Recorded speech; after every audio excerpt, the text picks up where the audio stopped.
મિર્ચી morning. છેલ્લા 20-25 દિવસથી મૃત્યુના સમાચારો રોજ મારા કાને આવીને ટકોરા મારે છે. કોઈ મિત્રના પપ્પાનું મૃત્યુ થયું, મારા એક ફ્રેન્ડની મમ્મીનું મૃત્યુ થયું, એક ઓળખીતા સિનિયર ચાર્ટર્ડ એકાઉન્ટન્ટ ગુજરી ગયા, કોઈ જાણીતા એજ્યુકેશનિસ્ટ ગુજરી ગયા, એક પરિચિતના પરિવારના 3 લોકો એક્સિડન્ટમાં ગુજરી ગયા.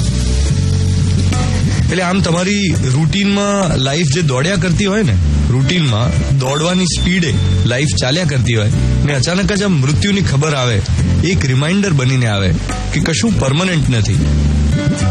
આપણે આમ બહુ મોટા રોફ મારતા હોઈએ, એટીટ્યુડમાં ફરતા હોય કે હું કોણ છું, તને ખબર છે, હું આમ કરી શકું, હું તેમ કરી શકું. આ હું જેને લઈને આપણે છાતી ફૂલાવીને ફરતા હોઈએ છીએ, એ હું એક્ઝેક્ટલી ક્યાં સુધી? જ્યાં સુધી નક્કી કરેલા શ્વાસ છે ત્યાં સુધી. શ્વાસ અટકે એટલે હું મટી જાય અને આપણી ઓળખાણ માત્ર બોડી પૂરતી સીમિત થઈ જાય. બધા બોડી કરતા હોય, બોડી લઈ જવાનું છે, બોડીને અગ્નિ સંસ્કાર આપવાનો છે, બોડી આમ બોડી તેમ, હું તો છું મંતર થઈ જાય સાહેબ, બોડી રહી જાય ખાલી. આજનો મોર્નિંગ મંત્ર: જીવતા માણસને પછાડવામાં અને મરેલા માણસને ઉપાડવામાં લોકો હંમેશા ગજબની એકતા દેખાડે.